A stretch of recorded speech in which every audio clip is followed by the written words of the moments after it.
Здравствуйте, в эфире новости экономики, в студии Евгений Боженко. В Мирном завершилась ярмарка вакансий, организованная Агентством по развитию человеческого капитала на Дальнем Востоке и компанией «Алроса» при поддержке Центра занятости Мирнинского района и районной администрации. По итогам мероприятия 100 человек были приглашены для прохождения дальнейших собеседований с работодателями. Общее число собранных резюме превысило 4000. Несколько человек нашли работу непосредственно на ярмарке.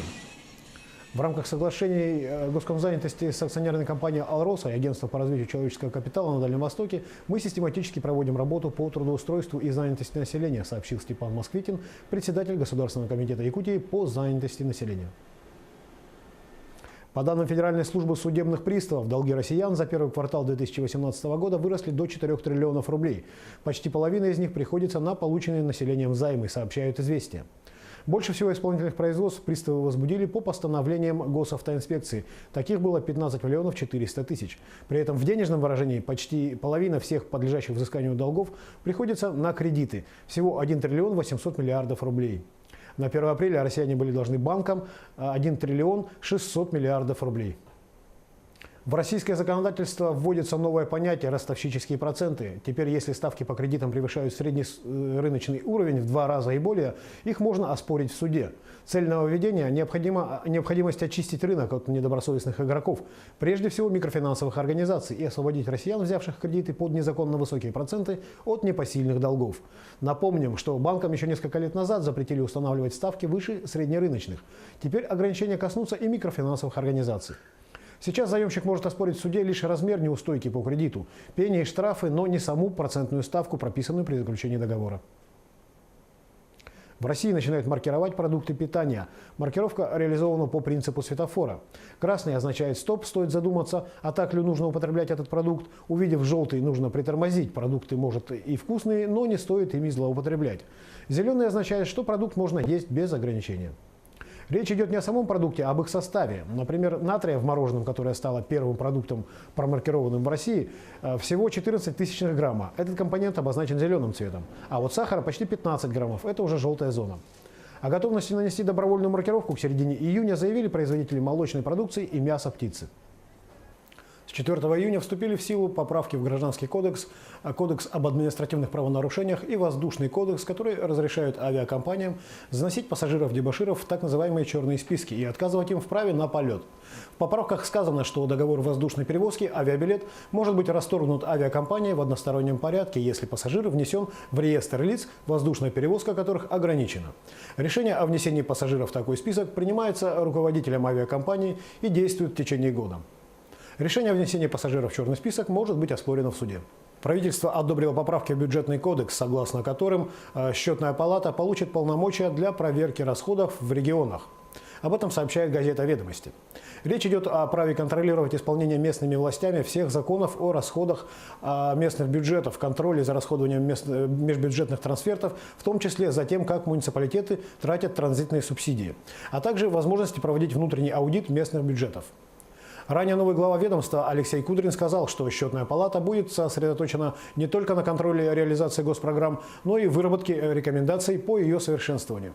Другое направление – повышение публичности работы правительства, его цифровизация и совершенствование механизмов оценки регулирующего воздействия. По итогам первого конкурса президентских грантов России 2018 года гранты получили 9 некоммерческих организаций республики, сообщает Минобщество Якутии. Общая сумма грантов – 14 миллионов 312 тысяч рублей. Всего было подано 67 заявок. Прием документов проходил с 20 февраля по 26 марта на сайте «Президентские гранты РФ». Второй конкурс стартует 16 июля. Напомним, что по итогам первого конкурса 2017 года гранты получили 10 организаций на сумму 9 миллионов 695 тысяч рублей. Минэкономразвитие подготовило меры по управлению системными изменениями предпринимательской среды. План, который получил название «Трансформация делового климата», будет содержать 14 направлений. Представить в правительство согласованный с другими ведомствами план Минэкономразвития должно до середины августа. Соответствующее поручение дал первый вице-премьер, министр финансов Антон Силуанов. Речь не идет о готовом наборе конкретных предложений. Новый план станет не конечным документом, а перечнем мер, который будет дополняться каждые полгода. К настоящему моменту собрано уже более 500 инициатив, которые предстоит обсудить со всеми заинтересованными сторонами, сообщили в пресс-службе Минэкономразвития. Российское правительство договорилось с нефтяными компаниями зафиксировать цены на бензин и дизельное топливо. Об этом сообщил вице-премьер Российской Федерации Дмитрий Козак. Цены установят согласно показателям 30 мая. В качестве встречной меры власти снизят акцизы на месяц раньше, чем планировалось. Не с 1 июля, а уже сейчас. Мы договорились, что пойдем сегодня им навстречу. Фискальная нагрузка в виде акцизов на бензин и дизельное топливо будет снижена. А они умерят свои аппетиты. Безудержно гнаться за такой же доходностью, как экспорт нефти, не следует. Фиксация цен на уровне 30 мая – оптимальный вариант, сказал Козак. Россия выполнила сделку по сокращению добычи нефти со странами ОПЕК, сообщил министр энергетики Российской Федерации Александр Новак. Страна в мае достигла уровня сокращения добычи в 95%. Россия полностью привержена сохранению баланса на нефтяном рынке, сказал министр.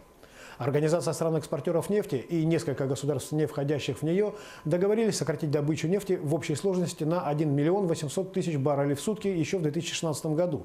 Россия по договору должна была сократить добычу на 300 тысяч баррелей. В настоящее время договоренность продлена до конца 2018 года.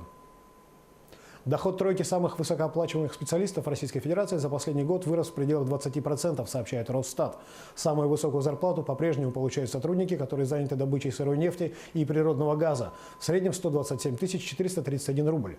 Далее идут рабочие производства табачных изделий 115 367 рублей в месяц. И производство кокса и нефтепродуктов 114 264 рубля. Средняя заработная плата по стране в марте текущего года выросла по отношению к марту 2017 на 12% и составила 42 364 рубля. Годом ранее это было 37 899 рублей. Напомним, что в этом году с 1 мая в России уровень минимального размера оплаты труда впервые был установлен наравне с прожиточным минимумом – 11 163 рубля. Ленское речное пароходство сообщает, что на 1 июня в эксплуатации на реках республики находилось 130 единиц транспортного флота. По сравнению с прошлым годом, по итогам мая отправлено на 11 тысяч тонн грузов больше. Надо отметить, что на 10,5 тысяч тонн увеличились перевозки нефтепродуктов наливом, но сократилось отправление сухогрузов. В частности, с шахт Джибари-Кихая отправлено меньшее количество каменного угля. Причиной явилась задержка подачи сухогрузного флота из-за прохождения ледохода в устьевой части реки Алдан. Впервые пароходством организованы регулярные рейсы по перевозке контейнеров между железнодорожной станцией Нижний Бестях и Якутском. На линии закреплены 2 буксирных теплохода с баржами. На этом все. Оставайтесь в курсе экономических событий на Якутия-24.